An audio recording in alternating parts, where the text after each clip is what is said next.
The rain has finally stopped. Pale dawn light filters through the broken roof of the abandoned temple, making the puddles in the courtyard look like shards of a shattered mirror. Zhao Wei, the fox demon, is bound to a stone pillar with ropes and heavy iron chains. Her painted skin is torn in several places, revealing glimpses of the grotesque true form beneath. Her eyes are dull, defeated. Nearby, on a crumbling altar, the heart she stole still pulses with an unnatural life. Pang Yong stands guard, his sword never far from his hand. Kneeling beside the altar is Pei Rong. Her face is pale and her eyes are swollen from a night of tears, but her posture is resolute. One hand rests gently on her husband's heart, feeling its impossible warmth. She turns to Pang Yong, her voice quiet but firm. The Taoist told me there is someone who can help. He's in the market square. A beggar. They say he's mad, but powerful. Pang Yong's expression darkens. I know who you mean. People call him the Mad Immortal, but his price is always humiliation. Are you sure about this, Pei Rong? She gives a single, determined nod. I'm sure. Pei Rong stands, carefully wrapping Wang Sheng's heart in a clean cloth from her sleeve. She tucks the precious bundle against her chest, holding it close as if to share her own warmth, her own life force. Then, without another word, she walks out of the temple and towards the town. The market square is a chaotic symphony of life. Vendors shout their wares, carts rumble over cobblestones, and the crowd pushes and shoves. Pei Rong moves through it all like a ghost. Her hair is a mess, her fine clothes are stained with dried blood and grime. People stare, point and whisper, their words like 1,000 tiny needles. She pays them no mind. Her eyes are fixed on one goal. And then she sees him, an old man in filthy rags, sitting cross-legged on a mat. His hair is wild, his eyes are half closed, and a worn wooden staff rests beside him. This is the Mad Immortal. A small crowd keeps a wary distance,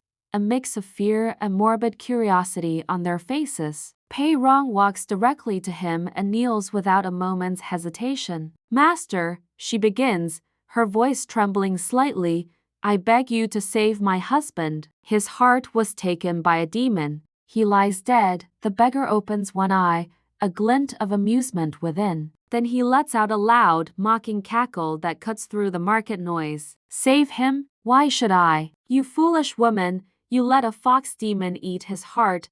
His laughter echoes, and the crowd murmurs, enjoying the spectacle. But Pei Rong doesn't flinch. She bows lower, pressing her forehead to the muddy, dirty ground. I was blind too. Punish me instead. But please, spare him. The beggar slowly gets to his feet, leaning on his staff. He circles her like a predator, his eyes sizing her up. The crowd presses closer, sensing the drama is about to escalate. Punish you? That's easy, he sneers. Kiss my feet. Eat the dirt. Beg for me like a dog. Pei Rong looks at his filthy, ragged shoes, and then at the ground. Without hesitating, she kisses the muddy earth near his feet, then presses her lips to the top of his shoe. The crowd gasps. Some laugh cruelly, others look away in disgust. Not enough, the beggar shouts, his voice booming across the square. He leans forward and spits a thick glob onto the ground in front of her. Open your mouth. Eat it. Swallow my spit. Prove your heart is lower than dirt itself.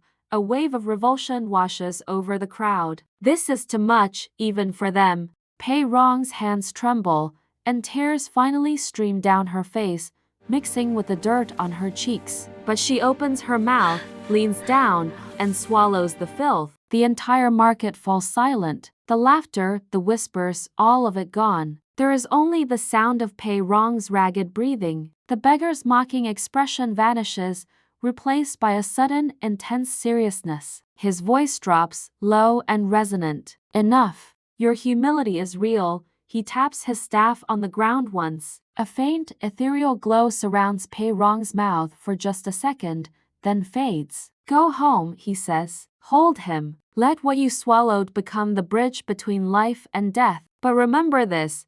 True revival costs more than spit. It costs your pride forever. Pei Rong slowly rises to her feet. She bows deeply one last time to the mad immortal, then turns and walks away. The crowd parts for her now. The stares are different, no longer mocking, but filled with a stunned, profound respect. She walks with her head held high, a queen who has just won her kingdom back through the most profound act of surrender. Back in their home, Wang Sheng's body lies on the bed, pale and still. With Peng Yong's help, Pei Rong has brought him home. The terrible wound in his chest is open, but it no longer bleeds. She kneels beside him and unwraps the cloth.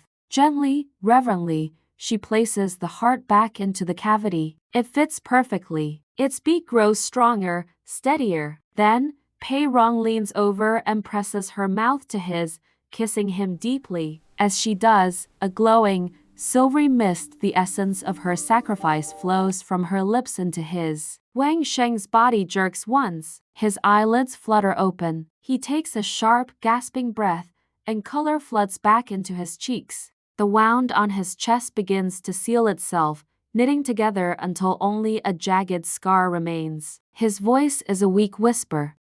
Pei Rong collapses against his chest, her control finally breaking as she sobs with relief. You're back. You're back.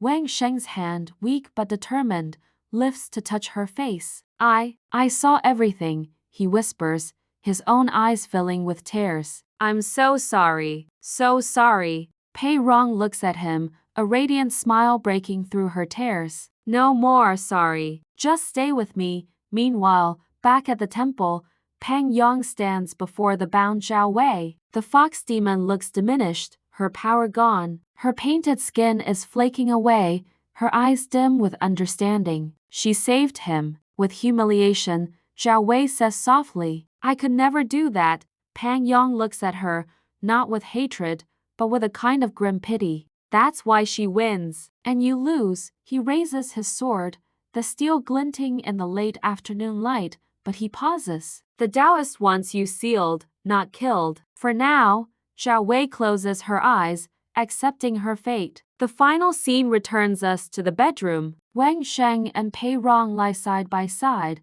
exhausted, scarred, but together. Warm sunlight slants through the window, bathing them in a golden glow.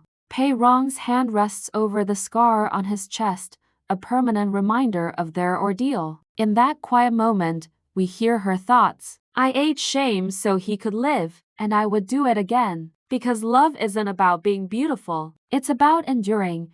The quiet, tender notes of a guqin begin to play, a melody not of sorrow, but of a hard-won, unbreakable hope. Thank you for watching this recap. If you were moved by Pei Rong's sacrifice, hit that like button and subscribe for more deep dives into your favorite dramas. See you next time.